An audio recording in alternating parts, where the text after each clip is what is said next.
The live TV, सच सबसे आगे। दोस्तों, मैं बात हफीज हूं। सुप्रीम कोर्ट के एक जज साहब के भाषण से बहुत बड़ा हंगामा खड़ा हो गया है। राजनीति के अंदर ये समझ लीजिए कि इससे बहुत कुछ शायद सवाल खड़े हो जाएंगे कि आखिर कौन लोग हैं इस पूरे के पूरी बात के पीछे, जिसका जिक्र सुप्रीम कोर्ट के रिटायर्ड जज जिनका नाम है जस्टिस गोपाल गौड़ा कर रहे हैं। उन्होंने जिस तरह की आलोचना करी है वो शायद अभी कुछ सालों के अंदर किसी ने भी नहीं की होगी। उन्होंने साफ तौर के ऊपर कहा है, जिसको बार एंड बेंच ने कवर किया है।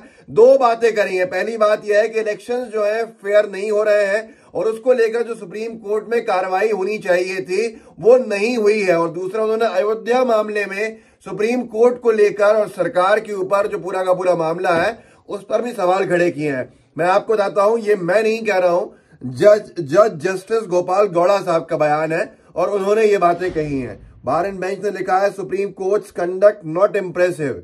सुप्रीम कोर्ट का जो कामकाज है, कंडक्ट है, वो इम्प्रेसिव नहीं है। इलेक्टोरल बॉन्ड्स का जो केस था वो लिया नहीं गया है। इलेक्शंस जो है वो फ्री और फेयर नहीं है।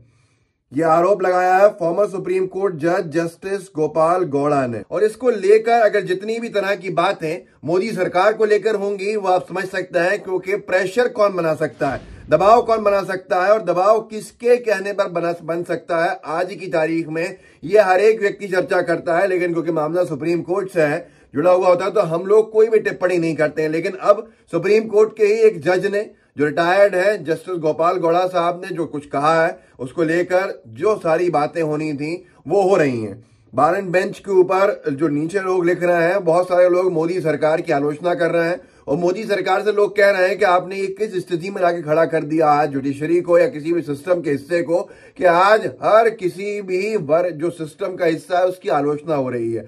क्यों लोगों का भरोसा जो है वो कम हो गया है। बार एंड बेंच हिंदी ने लिखा है, सुप्रीम कोर्ट के अयोध्या फैसले ने दक्षिण पंथियों को ज्ञानवापी अन्य मस्जिदों पर दावा करने में सक्षम बनाया।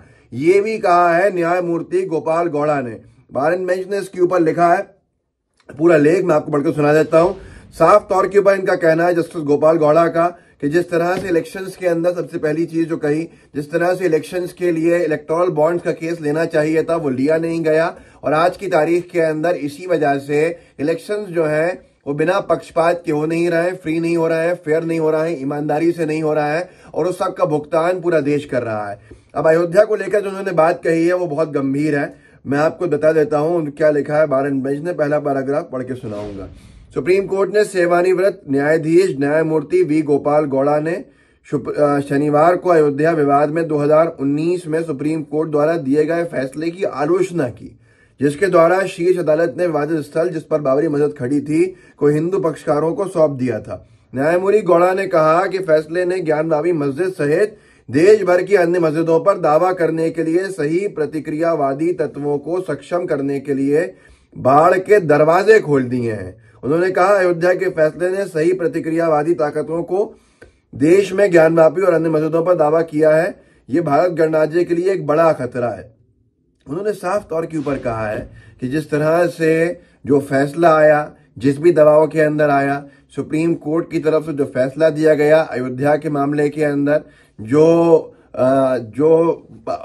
राम मंदिर पक्ष में रहा और बाबरी मस्जिद को उसकी जगह से हटा दिया गया, उसके बाद से एक पूरे के पूरे दरवाजे खुल गए हैं। बाढ़ सी आ गई है कि जो कट्टरपंथी संघी ताकतें हैं, मैं हिंदुओं की बात नहीं कर रहा, मुसलमानों की बात नहीं कर रहा, जो कट्टरपंथी संघी ताकतें हैं जिनको सिर्फ नफरतबाजी सूझती है और हिंदू मुस्लिम विवाद कराने होते हैं, उनके तरफ उनको एक रास्ता मिल गया है कि वो हर कहीं किसी भी मस्जिद के ऊपर दावे ठोक रहे हैं, जो इस पूरे देश के अंदर एक मजाक बना हुआ है इस वक्त। और अगर इसका कुछ सोर्स है तो वो फैसला है 2019 का, जो फैसला आया था सबके सामने और देश के अंदर बाबरी मस्जिद को पूरी तरह से वहां से हटा दिया गया था। बार एंड बेंच आखिरी में लिखता, पूर्व न्यायाधीश ने यह भी कहा कि लोकतंत्र के सभी स्तंभों पर प्रतिक्रियावादी तत्वों का कब्जा है और राज्य एक फांसीवादी देश में बदल रहा है। न्यायमूर्ति Gowda all India lawyers union, Delhi union of journalist और डेमोक्रेटिक टीचर्स फ्रंट द्वारा आयोजित संविधान बचाओ लोकतंत्र बचाओ विषय पर आयोजित एक राष्ट्रीय सम्मेलन में बोल रहे थे। दोस्तों, आप समझ सकते हैं, अंदाजा लगा सकते हैं, किसी अगर मामूली व्यक्ति ने बोला होता तो शायद बात इतनी नहीं बढ़ती, लेकिन ये अपने आप में सुप्रीम कोर्ट के रिटायर्ड जज ने बोला है, जिसको लेकर हंगामा होना बहुत वाजिब था। लेकिन लोग सुप्रीम कोर्ट से नहीं पूछ रहे हैं, लोग सवाल पूछ रहे हैं मोदी सरकार से कि आपने किस स्तर पर लाके खड़ा कर दिया और किस जगह पर लाके खड़ा कर दिया है, क्योंकि इससे पहले भी कई बार इस तरह की बातें आई हैं। रिहाई मंच ने एक बयान दिया था, जिसको लिखा भी था अखबारों ने, और लिखा था आरक्षण को खत्म कर रही भारतीय जनता पार्टी सरकार दबाव डालकर न्यायालय के फैसलों को प्रभावित कर रही है। ये कहना था रिहाई मंच का। 20 फरवरी 2020 में लखनऊ में उन्होंने कार्यक्रम किया था। इसके साथ साथ उनका साफ कहना था कि आरक्षण को खत्म करने की साजिश चल रही है। भारतीय जनता पार्टी प्रेशर डाल रही है न्यायपालिकाओं के ऊपर और न्यायपालिका न्यायालय के फैसलों को प्रभावित कर रही है। ये आरोप रिहाई मंच ने लगाया था। एक जज रहे हैं जस्टिस PV सावंत, और ये सुप्रीम कोर्ट के जैसे जस्टिस गौड़ा रहे हैं, ऐसे ही जस्टिस सावंत भी सुप्रीम कोर्ट के जज रहे हैं, मशहूर जज रहे हैं। उन्होंने एक आर्टिकल लिखा था जिसको वायर ने छापा था, जज भी दबाव और प्रभाव से मुक्त नहीं है। हाल ही कुछ घटनाओं में भारत की दंड न्याय व्यवस्था को लेकर ऐसे सवाल खड़े किए हैं जिन पर विचार करना जरूरी है। इस व्यवस्था में 3 अलग अलग संस्थाएं शामिल हैं, जांच संस्थाएं, अभियोजन और अदालतें। तो साफ तौर के बाद जस्टिस सावंत ने कहा था जज भी दबाव और प्रभाव से मुक्त नहीं है। आज आपको समझ में आ रहा होगा कि उनके कहने का क्या मतलब था। लेकिन ये बहुत गंभीर विषय है। गंभीर विषय इसलिए जब से मोदी सरकार ने सत्ता का दूसरा हिस्सा संभाला है, दूसरा कार्यकाल संभाला है, तब से बहुत सारे लोग आरोप लगाने लगे हैं कि अदालतों के फैसलों को प्रभावित करने के लिए सरकार काम करती है।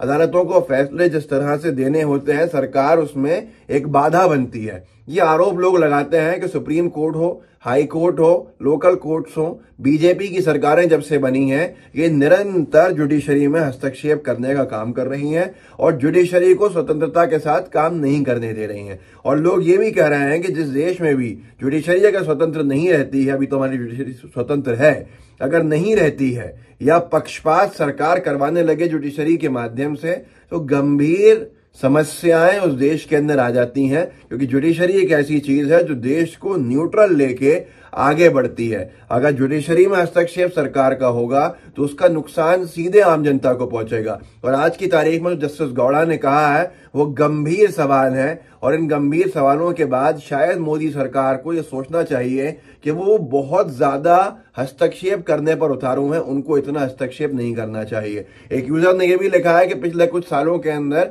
हमने अदालतों के फैसले सरकार के केसेस में सरकार के खिलाफ नहीं देखे हैं। ये भी एक बड़ा सवाल है। जिसने लिखा था, जिसने भेजा था, मैंने वो उनकी बात भी आप तक पहुंचा दी।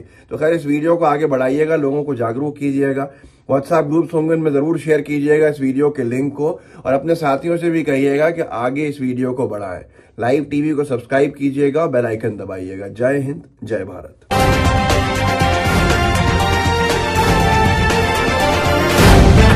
द लाइव टीवी, सच सबसे आगे।